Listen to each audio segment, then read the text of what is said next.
Would you let someone scan your eye in exchange for crypto? Well, let me guess, it depends on which crypto and how much, right? Well, in this case, the crypto you would get in exchange for scanning your eye would be Worldcoin. Now, Worldcoin is a crypto project that's aiming to pilot universal basic income using a device called the Orb. And it's safe to say this peculiar rollout plan caught my eye. So today, I'm going to tell you what Worldcoin is all about and whether it's worth your eye.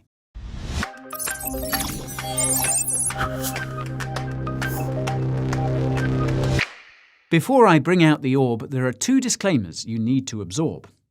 First, the Worldcoin I'll be talking about today isn't available yet and won't be for a while, so don't YOLO into the wrong crypto with your cash pile. Second, nothing in this video is financial advice. It's only an educational lesson, so if that's what you're looking for, contact someone who works in the financial profession. If this is your first time stopping by, my name is Guy and crypto rules my mind. My obsession compels me to make the highest quality crypto content you'll ever see. Coins, tokens, news, reviews, exchanges, tutorials, and technical analysis too. All the tools you need to make it to the moon. If this sounds too good to be true, subscribe to the channel, ping that notification bell, and let me show you. If your hourglass is running low, feel free to skip around using the timestamps below. Just know that watching until the end is the best way to support the Coin Bureau. This disclaimer is starting to get a bit annoying, so let's get started with Worldcoin. Worldcoin was founded by Sam Altman, Alex Blania, and Max Novenstern. Now, Sam's involvement in the project is one of the primary reasons why it has received so much media attention.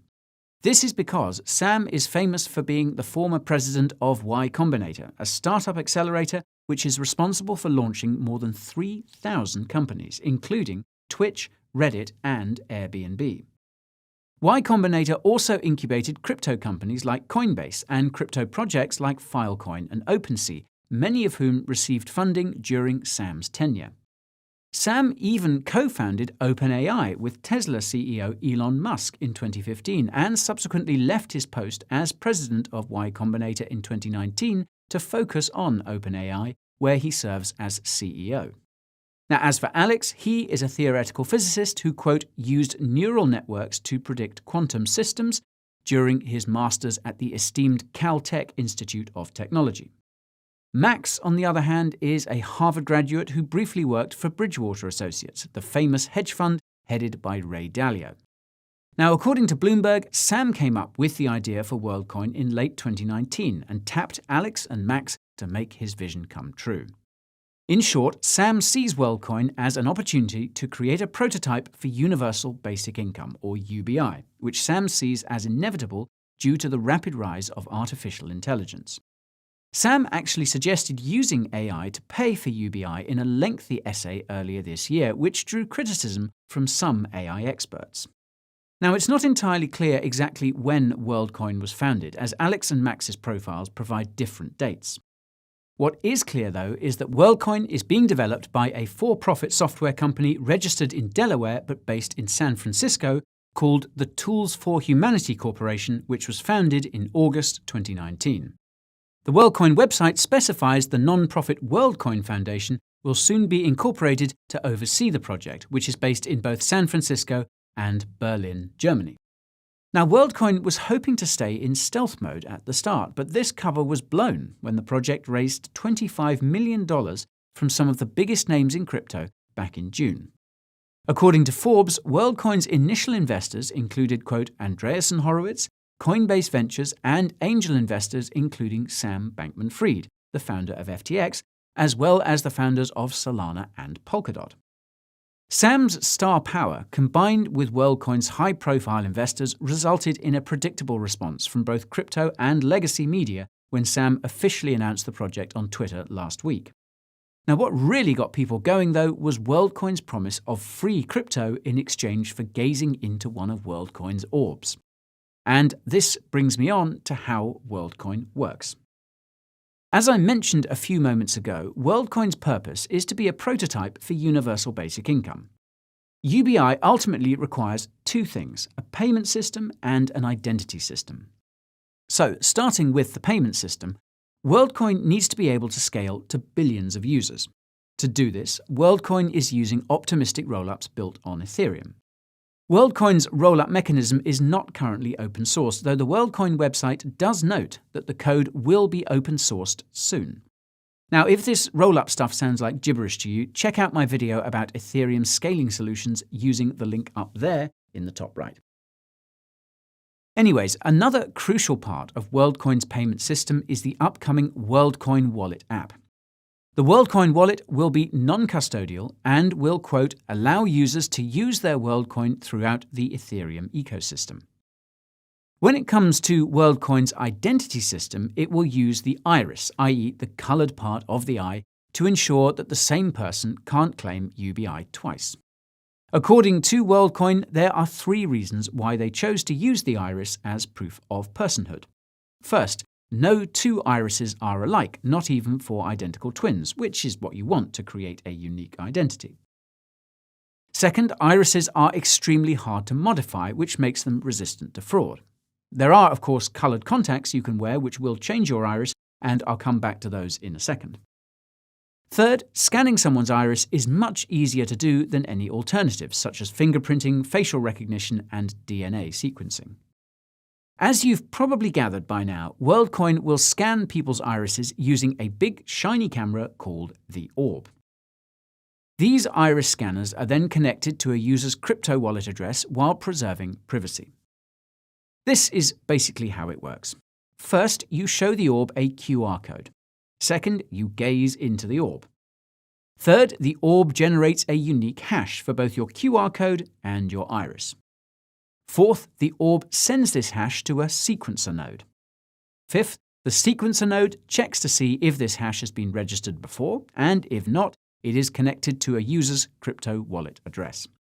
Because zero-knowledge proofs are used as part of this process, there is no way Worldcoin can know who each wallet address belongs to, only that it belongs to a unique individual. Moreover, no personal information is collected besides a user's iris, and this image is not stored anywhere, at least it won't be. More about that later. Now, if you're wondering why anyone would ever sign up for this, well, the answer is obviously money. Anyone who signs up for Worldcoin will be allocated a, quote, fair share of Worldcoin tokens once the mainnet goes live. To prevent anyone from claiming more than their fair share, every orb is equipped with a machine learning algorithm that can tell when someone is using a coloured contact or trying to scan the eye of their dog, for instance, in place of their own and other such shenanigans. Orbs are also constantly monitored to ensure they're not being tampered with. This is done both manually by the Worldcoin team and automatically by comparing an orb's performance with that of other orbs. If any fishy activity is detected, the affected orb automatically shuts off. There are currently 30 Worldcoin orbs operating in 12 countries, and over 130,000 people have gazed into them ever since the field testing stage began back in May. By the end of November, Worldcoin aims to make another 4,000 orbs and will begin manufacturing 50,000 orbs per year. Worldcoin's orbs are made in Germany, and co-founder Alex Blania confirmed in an interview with CoinDesk that the manufacturer is not based in China.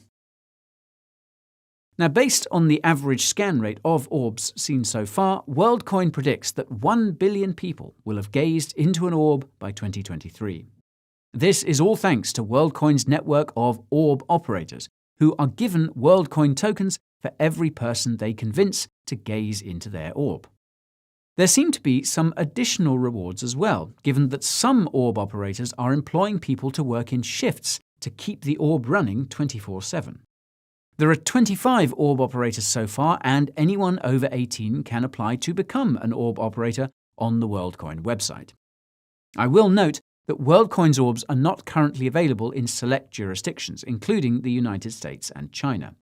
I will also note that becoming an orb operator seems to be quite competitive, as there is a bidding process involved. Quote, operators bid for the right to operate one or multiple orbs for a defined period of time. Operators who sign up more users than others will achieve a higher monthly revenue, so they can be expected to submit higher bids, making them more likely to win the bidding process. Now this begs the question of just how many Worldcoin tokens orb operators will earn, and this is where Worldcoin's tokenomics come in. Although Worldcoin's tokenomics are still being hammered out, a few tokenomic factors can be found on the Worldcoin website and from a few news articles. So, for starters, Worldcoin will be an ERC20 token. Now, oddly enough, Worldcoin does not currently exist according to Etherscan, which further supports the notion that orb operators are being given additional rewards for operating orbs.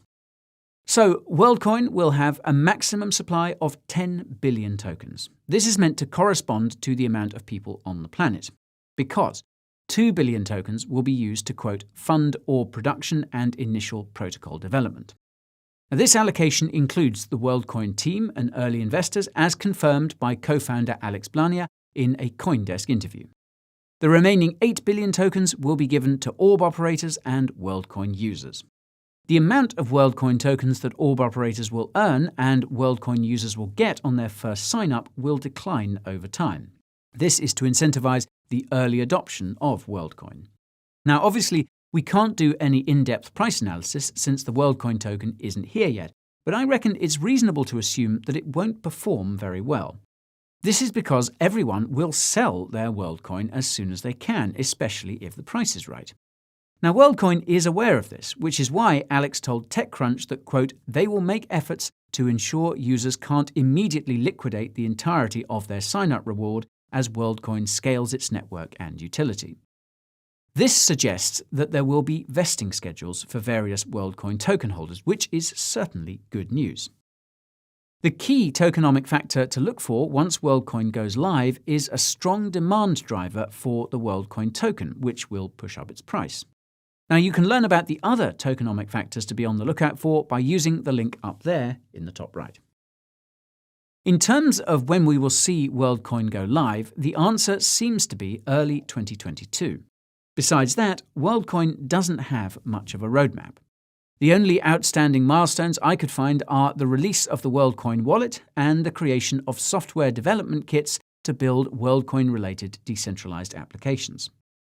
The Worldcoin team is also planning on building bridges between other Layer 2s on Ethereum, as well as other smart contract cryptocurrencies like Solana and Polkadot. Interestingly, the Worldcoin website notes that Worldcoin's upcoming milestones will be made in accordance with credible neutrality. Now, credible neutrality was detailed in a blog post by Ethereum founder Vitalik Buterin back in January 2020. And it's a good read if you have the time, and it can be summarized as how a cryptocurrency blockchain can be made to be as neutral as possible. Go figure. Worldcoin's commitment to credible neutrality is certainly a good sign, given the fact that the project is hoping to onboard the world's population, which is incredibly diverse in every sense of the word. However, there's no denying that Worldcoin has some seriously dystopian undertones, and it looks like some of these are already in play today. Although the Worldcoin website does have a whole page dedicated to privacy, there is a subtle subtitle which directs to Worldcoin's current privacy policy, which can't be accessed from anywhere else on the site. This privacy policy essentially states that Worldcoin is collecting as much biometric data as it possibly can about the people who are gazing into its orbs during the field testing stage. This is because Worldcoin needs to train its orbs to accurately identify irises regardless of the person's race, age, gender, ethnicity, eye size, etc. All orb data is being sent to the Tools for Humanity Corporation, which is only mentioned on this page, by the way, and it is the party to contact if you want to delete your data. Orb data collection will continue until early 2022 when the field testing stage is complete, by which point they will have scanned at least a few million eyes. There is, of course, no shortage of concerns to be had about Worldcoin, and the one that's uppermost in my mind comes from a tweet by Worldcoin co-founder Max Novenstern. As you can see, it's an image of a text message, presumably sent to Max from someone else. The highlighted sentence reads, quote, "Kids in Kenya and Chile are the ones driving this." Now, this suggests to me that most of the people gazing into Worldcoin's orbs are children, and this raises an almost endless list of ethical concerns around consent. Now, if this is true, it's likely a byproduct of the fact that it's in the interest of orb operators to manufacture consent as much as they can, because they are rewarded for every eye they scan. Going into details about stuff like privacy, data use, token vesting schedules, or even the practicality of cashing out when the payday comes would negatively affect their bottom line, so why bring it up at all? It definitely doesn't help that most of Worldcoin's orbs seem to be operating in developing countries, which have been the hardest hit as a result of this pandemic. This gives even more economic incentive for orb operators to omit important information, and makes the average person in those countries that much more likely to gaze into the orb regardless of the implications. Again, Worldcoin has access to all these people's biometric information until early 2022, and though Worldcoin notes that, quote, "it will never be our business to sell your personal data," they could be pressured into providing this data to the governments of the countries in which they operate. After all, the biometric data that Worldcoin is collecting is insanely valuable, especially in countries with an absence of formal documentation or a penchant for totalitarianism. Never mind the fact that the Worldcoin quote I just told you doesn't rule out the possibility that this data could in fact be sold. It's safe to say that there are safer ways to do decentralized digital identity, and you can learn more about those by watching my video about cryptocurrency governance, and that is, of course, in the top right. Now, to wrap things up, I want to take a second to tackle the main motivation behind the Worldcoin project itself: universal basic income. UBI sounds amazing on paper, but I would argue that the pandemic has proved that it doesn't work very well in practice. While it's true that there were many people who used their stimmy money to stay financially afloat, it sounds like there were even more who spent theirs on other stuff instead. According to research by the Bank of America, a lot of that stimmy money handed out in the United States was spent on athletic footwear and apparel. This made big clothing brands billions of dollars, and I would say that's not a coincidence. There's a simple reason why so many of the world's wealthiest people are in favor of UBI. They know where that money will flow when it's redistributed. It will be spent at Walmart, it will be spent at Amazon, it will be spent at Apple, and any money that's not spent will be stored at a bank where it can be lent out and invested behind the scenes on Wall Street. And not only that, but the rich know that the money used to pay for this UBI won't come from them. It will come either from the Fed or from taxes, which they can avoid, and the middle class will subsequently foot the bill. Put simply, the practical outcome of UBI is that the average person ends up giving money to the mega corporations twice. Once through their own purchases from those corporations, and again when their tax money is given to someone else who will inevitably spend that money at the same corporate outlet. Now, to be fair though, this risk is something that Worldcoin also seems to be aware of. It's made no promises as part of its project and emphasizes that it's essentially nothing more than an experiment. Quote, "Nothing like this has ever been done before, and the outcome is uncertain. But we are obsessed with the idea that technology can let us do something collectively that even governments have not been able to: increase individual empowerment and equality of opportunity on a global scale. This is an experiment I'm 100% on board with, but it's definitely not one that's worth my eye. I suppose we'll have to wait and see what Worldcoin has in store." That's all I've got to say about Worldcoin for today. If you liked what you saw, give me a like. If you plan on coming back, be sure to subscribe and ping that notification bell to make sure you get my next video on time. If you're already up to speed here, head on over to Coin Bureau Clips for some behind the scenes and original flicks. You can even follow me on Twitter, TikTok, and Instagram, or get your dose of daily crypto updates by joining my Telegram. I even have a weekly newsletter that's packed with all the info you need to supercharge your crypto portfolio. You even get to see my personal stack and how I adjust it week to week. With the crypto market close to all-time highs, you probably have some extra pie, and if you want to support the channel, you can get yourself a sweater, hoodie, or tee from the Coin Bureau merch store. You can find your way to my second channel, socials, newsletter, merch store, and more using the links in the description. Thank you all so much for watching, and I'll see you further down the blockchain.